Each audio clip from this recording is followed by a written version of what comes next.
Hey, welcome back to Rust Order Garage, and it is time for a mini project within the project. I'm still waiting on air conditioning parts for the 56 Chevy pickup. Once those parts come in, I'll get back on that and we'll continue with the air conditioning. But in the meantime, I had this engine here that I wanted to do some parts installs on, some diagnosing on, and some new experimentation on. So here's the deal with this engine. I bought a 2002 Tahoe, obviously as a donor, as I always do. And when I bought the truck, fired it up, it had a bad transmission. It's got a broken sun shell. We'll be taking that apart in the future. But in the meantime, engine fired up, ran great, no issues. So I bought the truck as a donor. After I had the truck home for a while and I ran it, sometimes when I'd start it, I'd hear a lifter tap. Didn't really know what side it was on. It was kind of hard to tell, and I wasn't going to bother getting the stethoscope out and going crazy because I figured I'd just come back to it.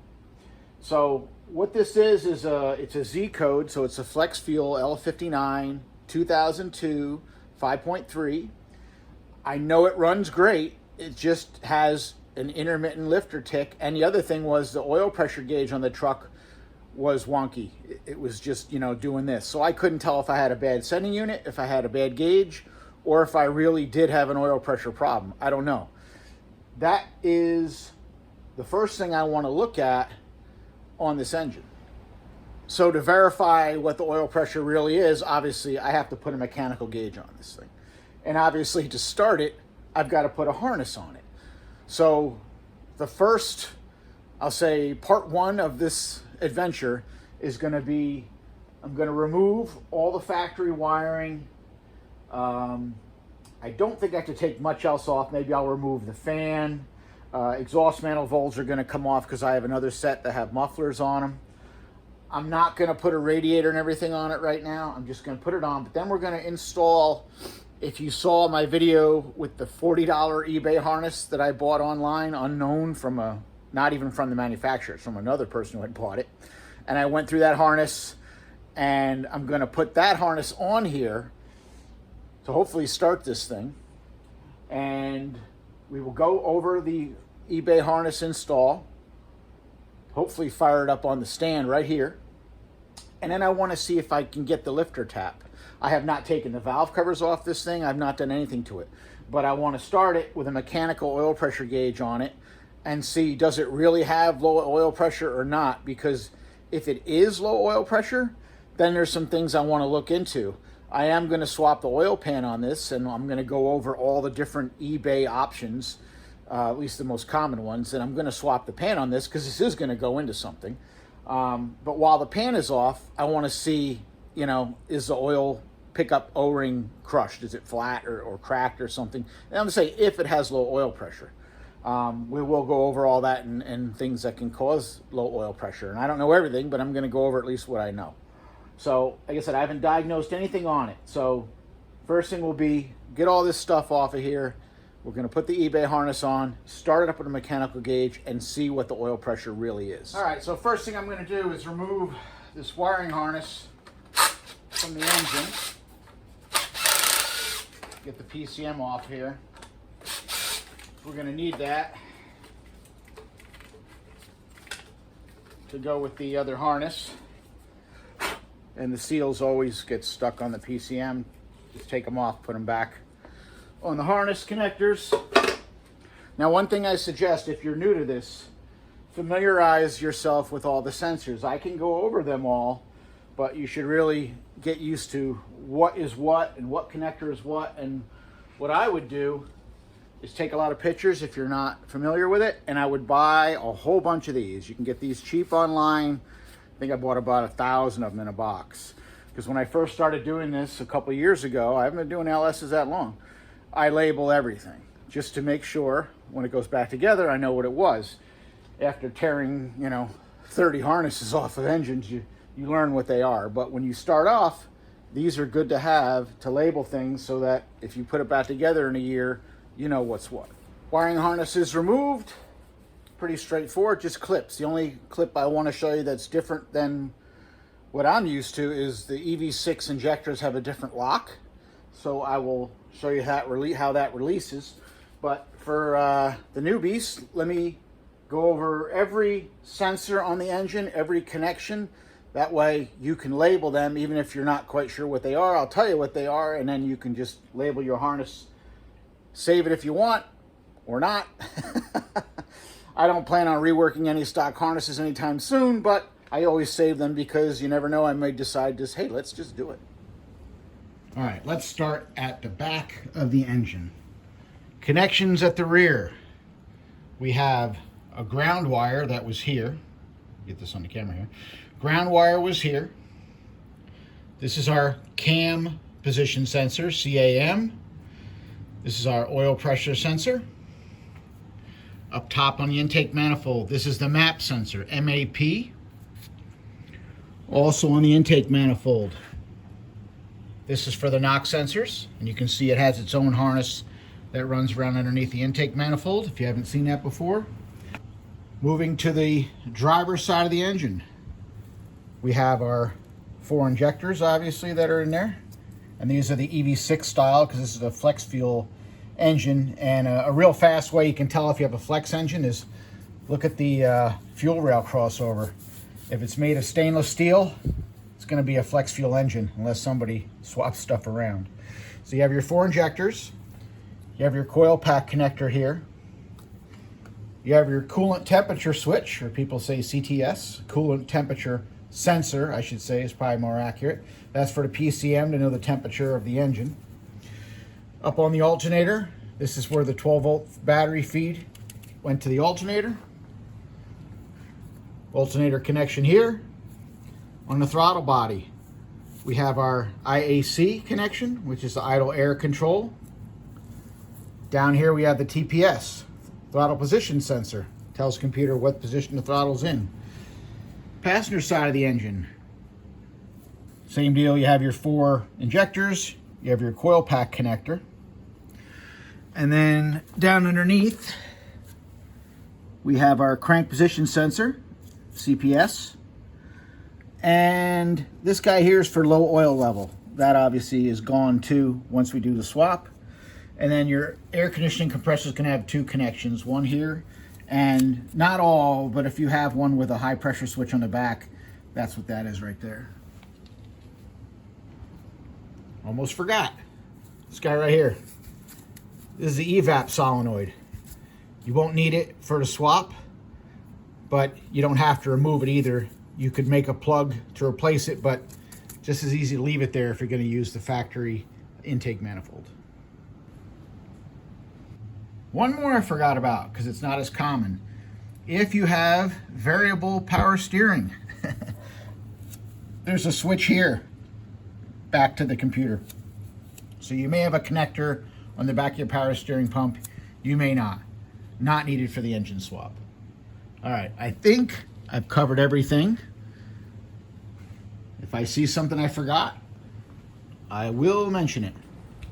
And of course, there were other connectors that were not on this right now. My O2 sensors were already disconnected, so I didn't have to take those off. And obviously I don't have a transmission, so I didn't have to take those connectors off. But you'll run into that, obviously.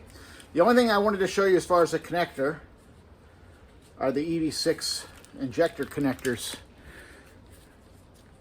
They have a lock on them that's different than the Multex.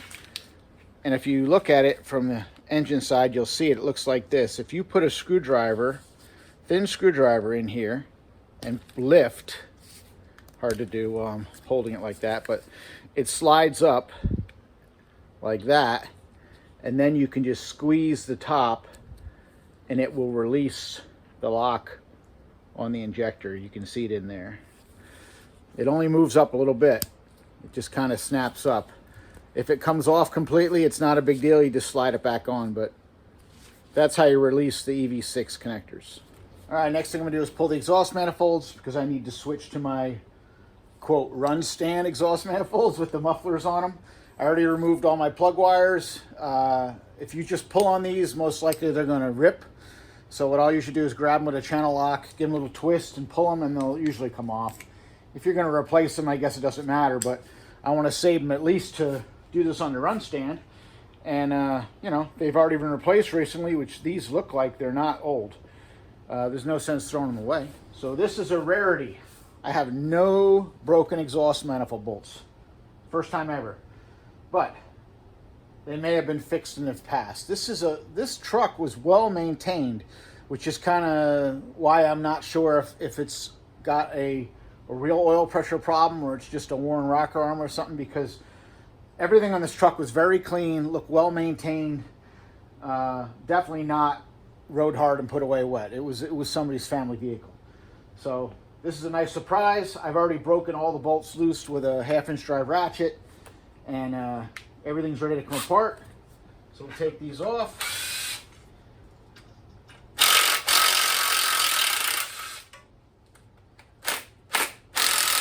And I'll try to take them off without lowering them too quick and breaking the spark plugs, because I want to save the plugs.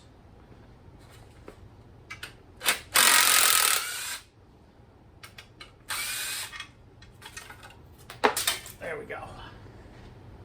And as I suspected, I think these manifold bolts have been repaired in the past, because I just removed the dipstick and the bracket has been broken off and wired onto it.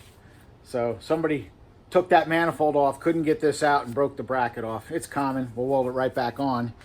And yes, we will be using this dipstick tube with an eBay oil pan. There's no reason to replace it. All right, exhaust manifolds are off. I removed the motor mounts just to get them out of the way. One other thing I want to try to remove is the fan. Sometimes these are a real pain to get off. I'm going to try just giving it a shock with a wrench and a hammer and see if I get lucky. That's been off before. That was too easy. Yeah, that's been off before. Either the water pump's been replaced or something, but I have not had one come off that easy.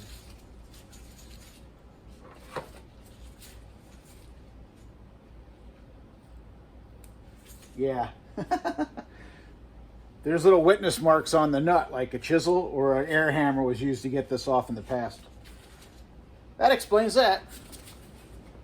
All right, we're about ready to get started on the eBay harness and get this thing started, but I'm going to pull the valve covers first just to take a look, because I don't know if there's an issue that'll be real obvious. Like I said, I had a intermittent lifter tap. Didn't seem to matter about engine temperature. It was just, you know, you just never knew when it was going to happen. So I don't necessarily think it's a clearance issue, but I just don't know. Get this off of here. All right. So we're going to pop this off and see what it looks like. Said I thought it was a pretty well maintained truck.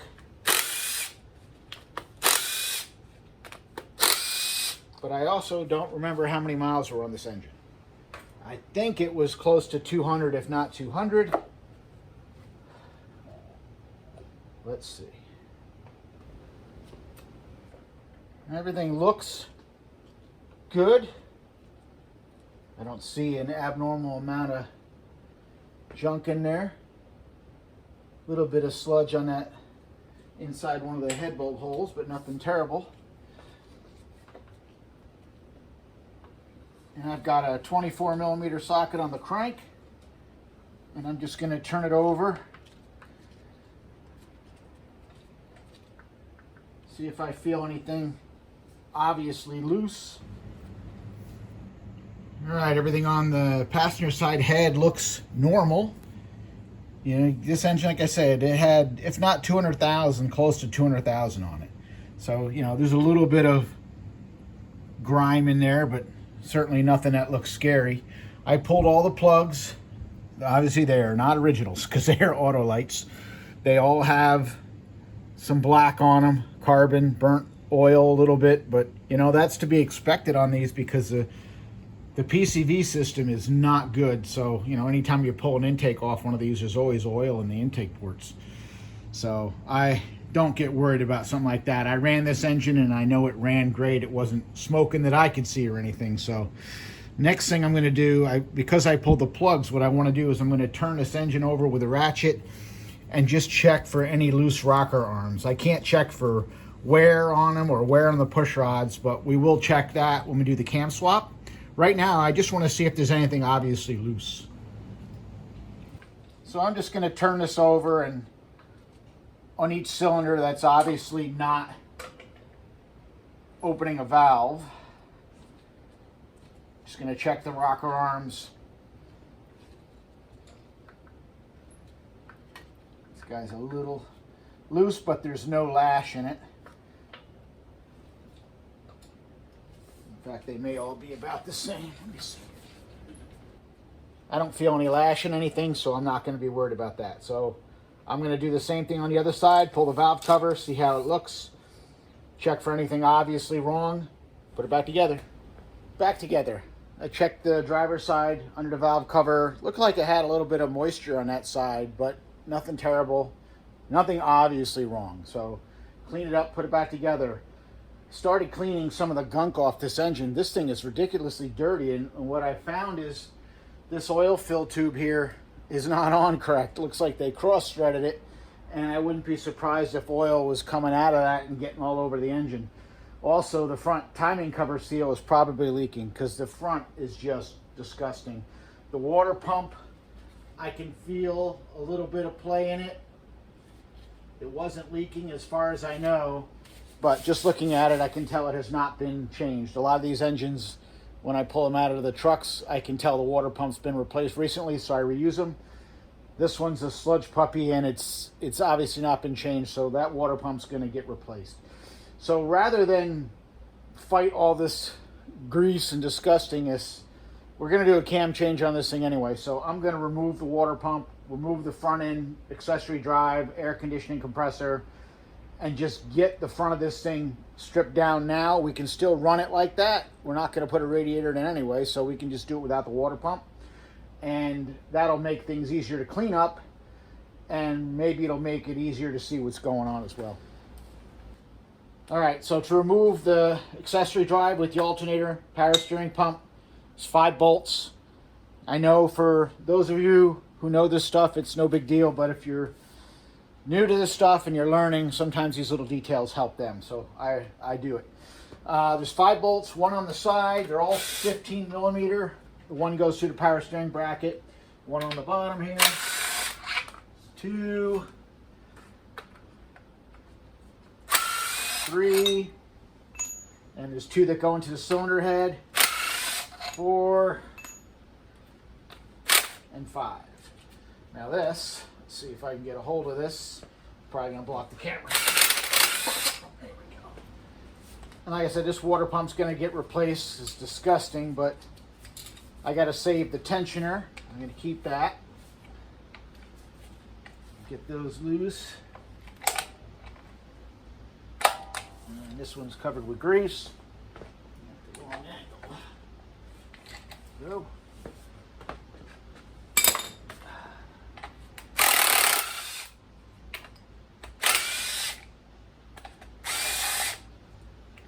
Save that, and I'm going to get the thermostat housing off of here. Get this tie wrap lobe off of that. I'm going to save this. Don't know if I'm going to need it, but it's worth keeping. And it has RTV on it, so it's been replaced.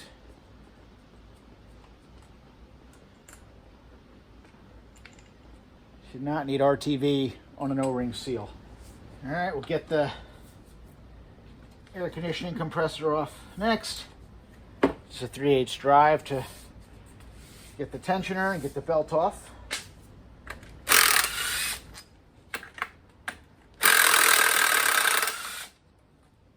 4 bolts for the compressor.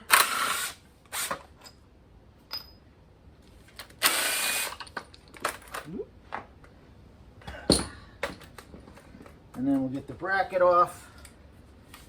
15 millimeter here. Tensioner can stay. 15 millimeter here. 15 here.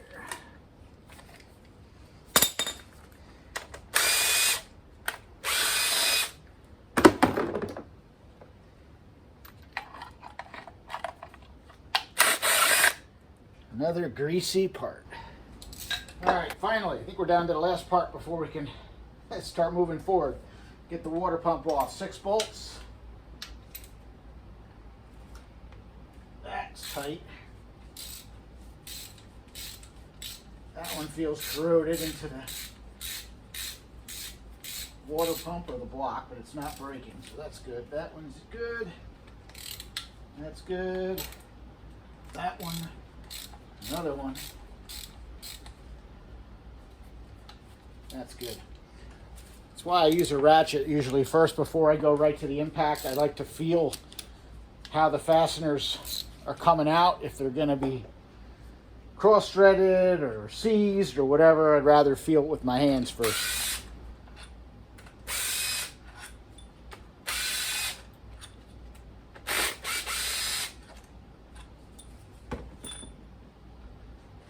There's another thing. Somebody put RTV on these bolts. You do not need to seal these bolts. Those holes are blind. No sealant needed.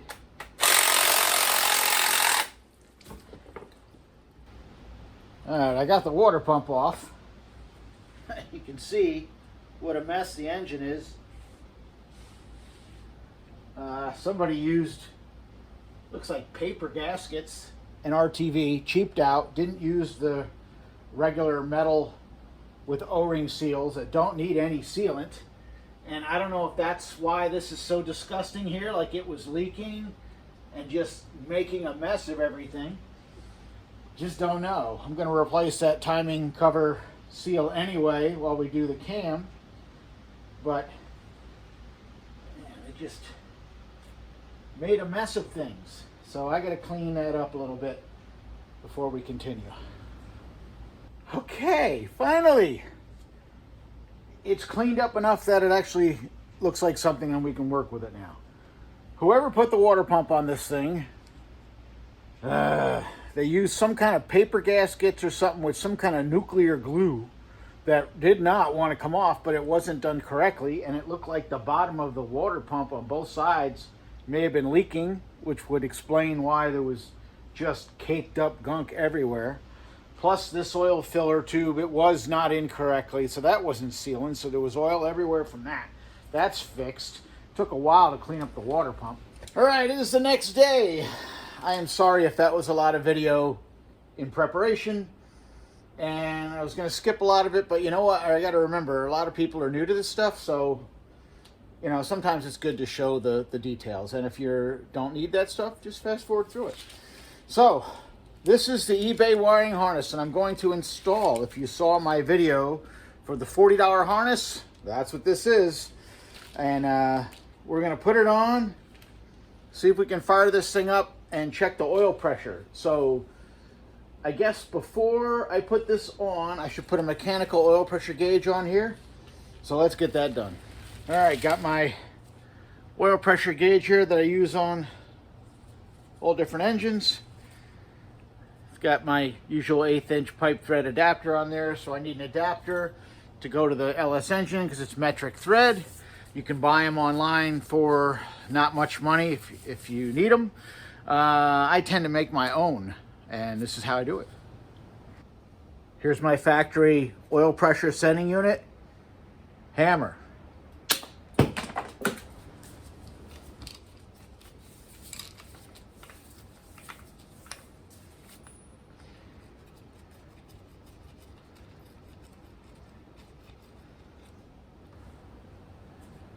All right, so there's the base of my oil pressure sending unit that I don't need anymore. I'm going to gut it, drill it out, and tap it for 1/8 inch pipe thread. And then I get a free oil pressure adapter. All right, there you go. Drilled, tapped for 1/8 pipe, free adapter. Put that on, get the gauge on. All right, so we're gonna start installing the harness. This is the $40 eBay harness that I bought. If you saw my other video, that I bought from, actually not from the manufacturer, but from somebody who bought it and then didn't use it, couldn't make it work, whatever. We went through that harness on another video, so it should work now. The only thing that it doesn't come with that I'm gonna need are injector adapters, because like we've gone over, it's an LS1 based harness. It has EV1 style injector connectors. This is EV6 because it's flex fuel, so I have my adapters that go EV1 to EV6. You can buy these online, you know, from wherever. I don't know how much they cost because I have extras, because when I buy the JY Performance harnesses, they come with these injector adapters, and so I usually end up with some spares for the EV6. So let me get the harness up here. I'm gonna just put all these injector adapters on now, and then we'll put the harness on and start making the connections. All right, harness install in progress. And again, these harnesses only are using the bare minimum. So starting from the back, just like the factory harness, we have a cam position plugged in here. I have a ground wire here off of the harness. We have the map sensor up here, knock sensors here. All 4 injectors are plugged in, and the coil packs. Up front, we have the IAT and the throttle position sensor. For the MAF sensor, I'm going to be using the 5-pin MAF, which is this guy here, as soon as I hook that on the engine. And again, this harness, I call it the hybrid. It's got a 3-pin MAF also and a 2-pin IAT. We're not going to use those. And I'm not going to use the alternator connector right now. I do have the coolant temperature switch sensor plugged in, coolant temperature sensor. I always say switch. Come around this side. All 4 injectors are plugged in and the coil packs are plugged in. Down low, crank position sensor. And these guys will go to the starter lug once I put the starter back on. It's laid out pretty badly right now because it's just laying on the engine because it's just temporary, but it's just the way it's going to be. I'm not going to need to use anything as far as the transmission goes, so we're not going to connect that. O2 sensors on both sides will plug in once I put the manifolds on. As for the bundle inside, if you saw my original video when I bought this harness, the relays were missing, so I stuck a couple relays in. This red wire here is going to be for power in. We'll hook that directly to the battery. Obviously, I need a PCM. And this little wire here is a ground. We're going to hook that right to the block. The underdash bundle of wires, I'm not going to connect any of this stuff. None of this stuff is needed to start the engine.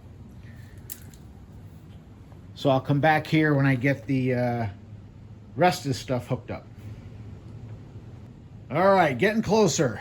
And it looks like a mess because it is. It's just the way it is. So I put the exhaust manifolds on with my cherry bomb mufflers, cleaned up the spark plugs, put them back in, put the wires back on. I did have one spark plug wire that did have some wear on it here, right through the insulation, but I think it'll be okay for now. Welded my dipstick tube, so that's fixed. I have a battery cable hooked up to the starter. I have a big, what do we got here?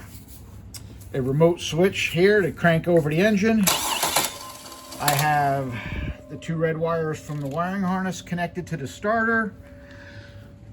All that is left, what else did we do? I put the MAF sensor on, that's connected.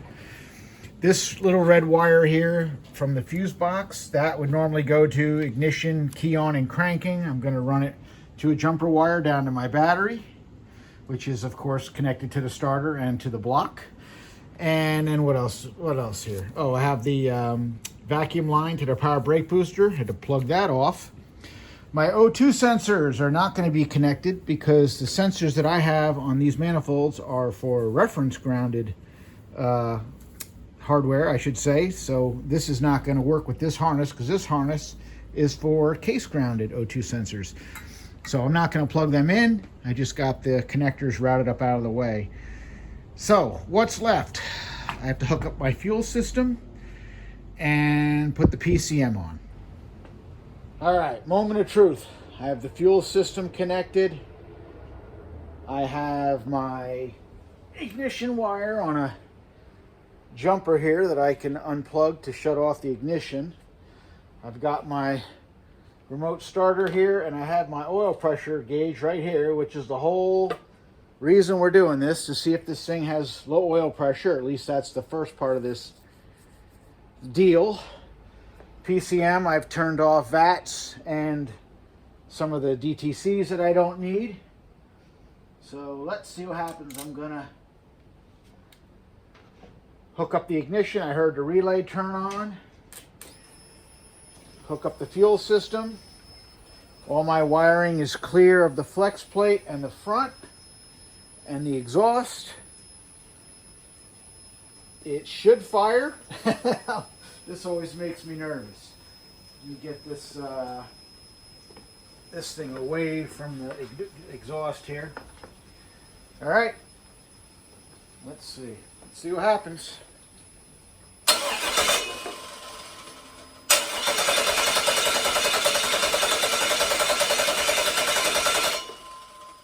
That's not good.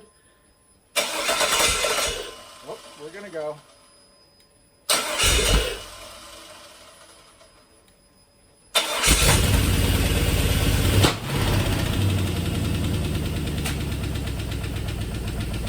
Not good.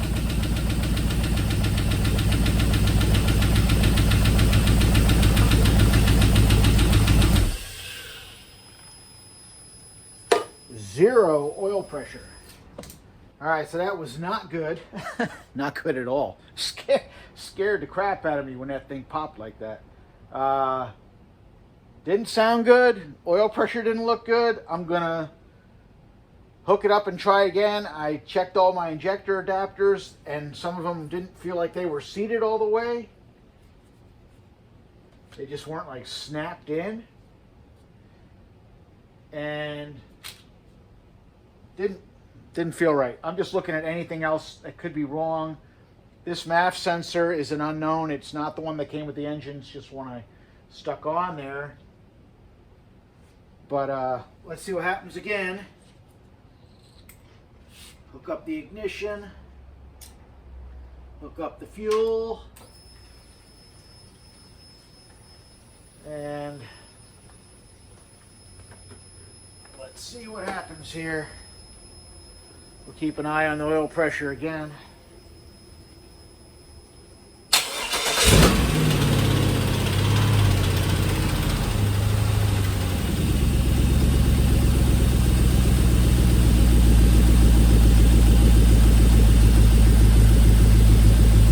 It's only got about 10 pounds at idle.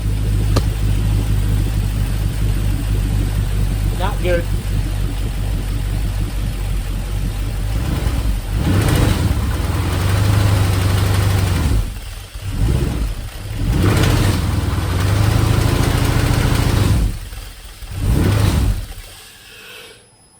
Much easier to hear it out of the truck, because when it was in the truck you really didn't hear much. You heard an intermittent tapping. This thing's got low oil pressure, no doubt. Well, unfortunately, looks like part one did not go as planned. I was really hoping I had a bad gauge in the truck, and it was not that bad. It's pretty bad. So what do you think that is? I mean, the weird thing about LS is normally on, say, a small block or big block Chevy or any, I'll say, conventional older engine, if you've got low oil pressure, well, first off, oil pressure is always caused by a leak in the system. Okay, it's like a garden hose and you punch a bunch of holes in it. By the time you get to the end, you got no pressure. But what's different about the LS engines is they use O-rings in certain places as seals, so you can't just automatically say your bearings are worn out, because it may not be that. It could be the O-ring on the oil pump pickup. It could be the O-ring on the front cam plate. It could be the worn oil oil pump or a stuck relief that we could shim and try to bring pressure up. The whole thing is, did anything in the lower end get hurt? It doesn't sound like the lower end is bad. You wing the throttle, and I've got a lot of valve train clatter, which is expected. But I think the next steps are going to be some investigation. So before the decision is made to spend the time putting a cam in a junk engine, I think we're going to have to check this out. So I'm going to have to remove this wiring harness, remove the exhaust manifolds, you know, get it stripped down a little bit like it was before. And when we come back for what will now be part 2, we'll flip the engine over, remove the oil pan, check the pickup, and hopefully we don't see any metal in it. We'll pull the oil pump pickup tube and check the condition of the O-ring on the end. Just being flat, I don't think is enough for it to be that bad. I would think it'd have to be cut or disintegrated. And we can take a look at the oil pump. We can pull the front cover, check the oil pump, you know, check some, I guess, common things that could be causing the low oil pressure issue. And, you know, we can pull a bearing cap and see what it looks like. Because if the thing is scored, it's going to be a parts engine. There's no sense in me putting any money in this engine to fix anything on it other than things like the oil pump O-ring and, you know, pickup O-ring, that kind of stuff. As far as rebuilding an engine and putting bearings and such in it, not worth my time. I'll go buy a whole other donor vehicle. It just isn't worth it. So I think that's where we'll be on the next part. So you tell me, those of you with much more LS experience than me, what do you think we're going to find? I mean, this mechanical gauge is showing pretty much almost 0 oil pressure at idle, maybe 10. And when you wing it, give it a little bit of throttle, I'm not winging it too hard, you might get 20. So there's definitely a problem here, but I don't hear any lower end knocking yet. We haven't wrecked the engine yet. So put in the comments, what do you think it's going to be? And I guess we'll find out when we open it up. So thanks for watching. Thank you for following along with the 56 Chevy pickup build, which is over my head. That will continue as soon as I get my air conditioning parts. And then we'll get on to the next car build and the next car build and the next car build, because we got lots of them to do. And they're all going to be low buck, as always. So, till the next one, see you.